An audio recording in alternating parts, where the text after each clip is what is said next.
Olá, meu nome é Rafael Bernardes e esse é mais um vídeo para o Windows Server League. Vamos falar um pouquinho hoje sobre algumas configurações recomendadas para o cluster de failover da Microsoft. No primeiro vídeo, no vídeo anterior a esse que eu fiz, a gente montou um cluster. E agora nosso cluster está montado. Tá? Vocês podem procurar no blog, no YouTube, que vocês vão ver o vídeo anterior. Agora com o cluster montado, tem algumas configurações que eu recomendo que vocês sempre façam. Tá? Primeiro, tomar muito cuidado com a questão do seu recurso ou função configurada no teu cluster e a forma que ele vai iniciar. Muitos nem se atentam a isso, mas existe uma forma que você poder ordenar e definir a prioridade de ligar os recursos, os serviços que estão, as funções que estão atreladas no seu cluster, tá? E também em qual nó vai ser o preferencial. Tá? Então vamos pensar o seguinte, logo aqui com o botão direito na minha função, que no caso é uma máquina virtual, eu venho aqui e alterar prioridade de inicialização. Eu tenho High, Medium, Low e No Auto Start. Tá? O que são isso? Bom, isso é uma forma simples de você, com 4 índices, né, que tem um No Auto Start ali, definir quem vai ser ligado primeiro. Vamos dizer que você tem uma gama de máquinas virtuais. E um cenário bem comum é ter base de dados, um servidor com base de dados, uma base de dados clusterizada, um serviço de arquivos, um Active Directory, um DNS. E um servidor de aplicação. Tá? Bom, o que você vai querer que ligue antes? Primeiro, a sua estrutura de Active Directory, que vão ser máquinas virtuais.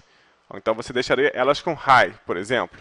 Ou então, trabalharia com Medium, Low. O que você queria que, logo após essas máquinas ligarem, o que você queria? O que você vai precisar que seja ligado em seguida? A base de dados. Porque o servidor de aplicação não adianta ligar antes da base de dados, porque não vai ter acesso à aplicação. Então você prepara a base de dados, ou seja, vem aqui na máquina, a base de dados, e bota Medium, por exemplo, e deixa as suas aplicações com Low.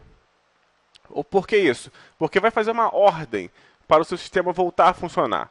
Tá? Em sistemas bons, o sistema vai ficar tentando reconexão com a base, reconexão com a AD, com o DNS, tudo. Só que tem sistemas que tem que ser respeitada essa ordem. E se você tiver tudo isso clusterizado aqui no teu console de cluster failover, você pode bagunçar a tua estrutura da tua aplicação. Ela pode simplesmente não funcionar, porque a aplicação ligou antes da base de dados, por exemplo. Tá? Então você pode facilmente, com esses índices aqui, alterar isso. E esse No Auto Start? Bom, isso aqui é o seguinte, quando tem algum problema com esse nó, esse host que eu estou conectado, que é o host 2, e ele vai pifar, ele parou, por exemplo, vai migrar tudo para outro nó, pode ser que você não tenha a estrutura ideal no outro nó. Não dá para suportar tudo. Então, alguns serviços, por exemplo, de mensageria de log, coletar alguns logs de usuários, ou então algum arquivo de alguma máquina que controle chamados menores, ou máquinas que tenham funções menores que não são sempre acessadas, por exemplo. Eu vou dar um exemplo, mas cada negócio tem a sua específica. Tá? Então você pode definir o No Auto Start, porque em situação de crise ela não vai ser ligada. Quando um nó pifou, só tem um, ou então você não quer que essa máquina sempre ligue, ou esse recurso sempre ligue no teu cluster, não precisa, ele tá ali, mas se numa situação de crise eu não quero nem que ele tente atrapalhar a minha aplicação, que está clusterizada, o meu file server, ok? A minha base que está clusterizada. Não tem problema, No Auto Start. Então, perceba que simplesmente você pode automatizar toda a dor de cabeça que você tem na hora de religar o seu cluster. Porque se tiver tudo com Medium, que é o padrão, e você tiver, por exemplo, 30 recursos clusterizados aí, quando o servidor for migrar para o outro, ele vai tentar jogar tudo de uma vez. Ele vai tentar startar tudo de uma vez só. E você pode ter sérios problemas com isso. Ok? Então, sempre prestando atenção. Isso aqui é essencial. Essencial, tá? Não deixe de configurar a prioridade de inicialização. Bom, aqui em propriedade, também tem coisas legais. Eu posso definir o host de prioridade para essa função que está clusterizada. Então eu digo que o host de prioridade é o host 1. E eu posso ordenar e marcar quais são os preferred owner. Ou seja, além de eu poder marcar, eu posso marcar 2.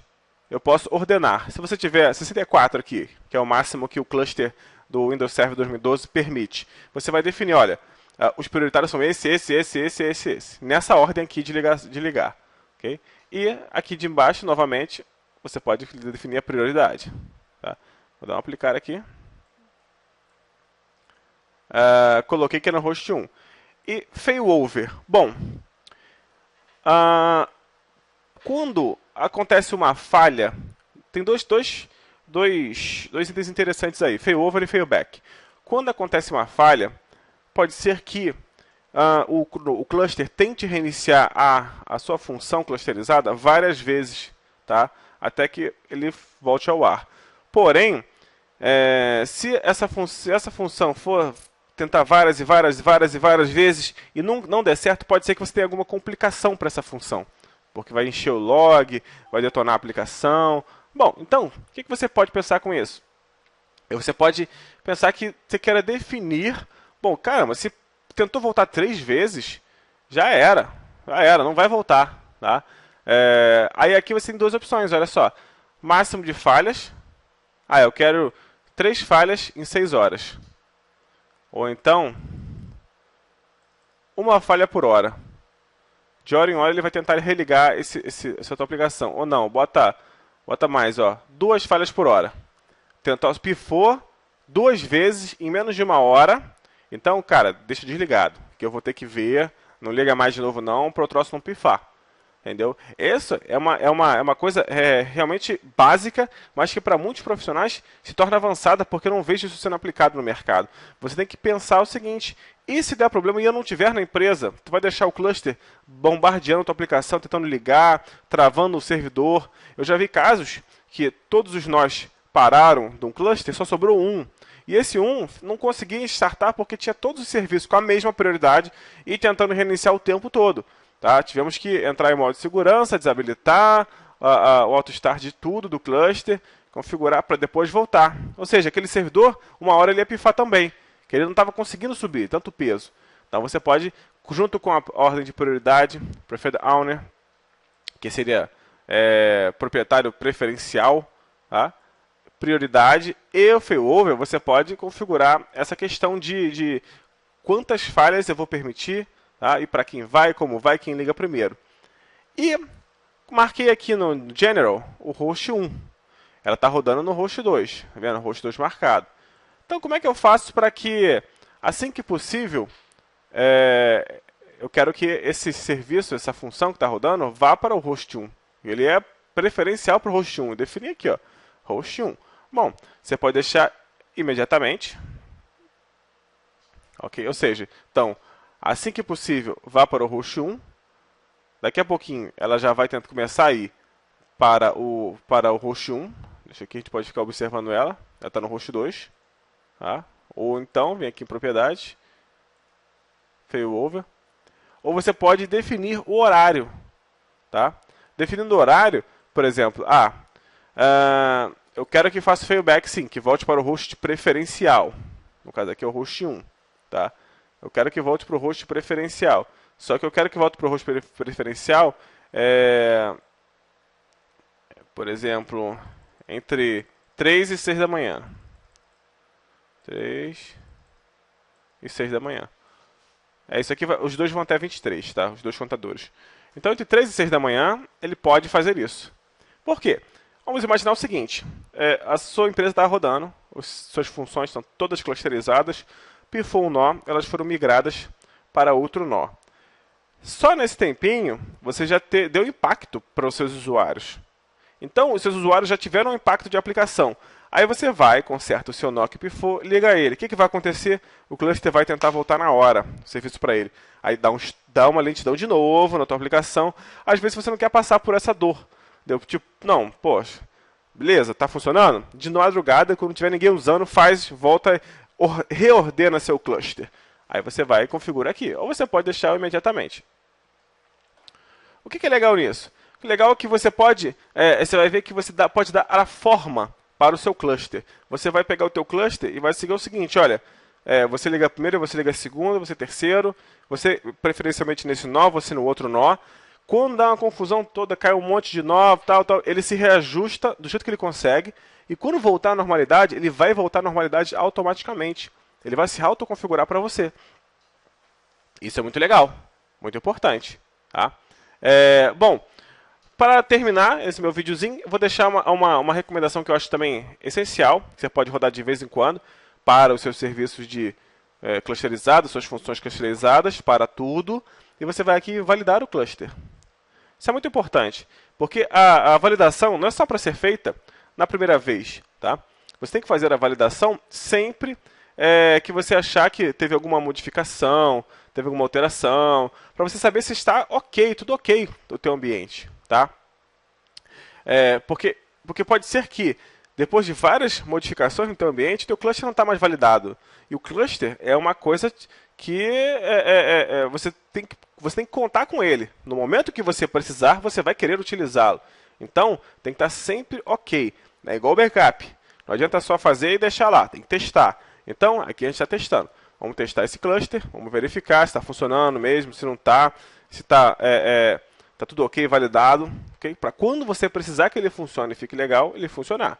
Então, está rodando os testes, não demora muito. Vou dar só um pequeno corte aqui para a gente poder avançar.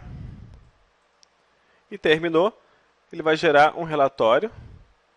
Vou exibir o relatório.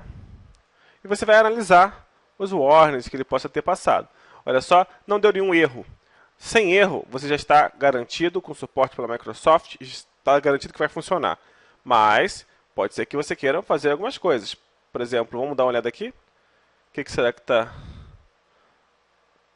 O recurso está marcado como offline. IP address. Ah, ok.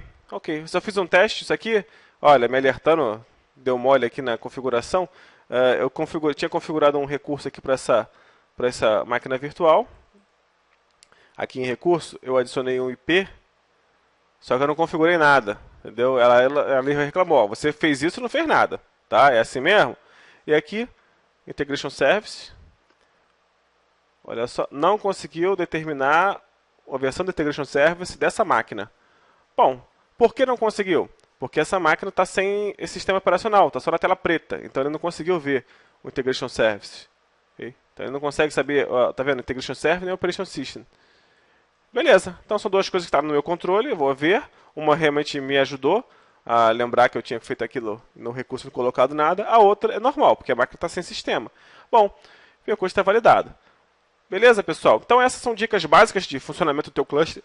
Espero que vocês tenham em mente que é necessário tomar um cuidado especial com o cluster. Não é só configurar, por mais que seja fácil, bota lá e vai. Não, tem sempre uma coisinha a mais para você fazer, uma inteligência a mais para botar ele para trabalhar 100%.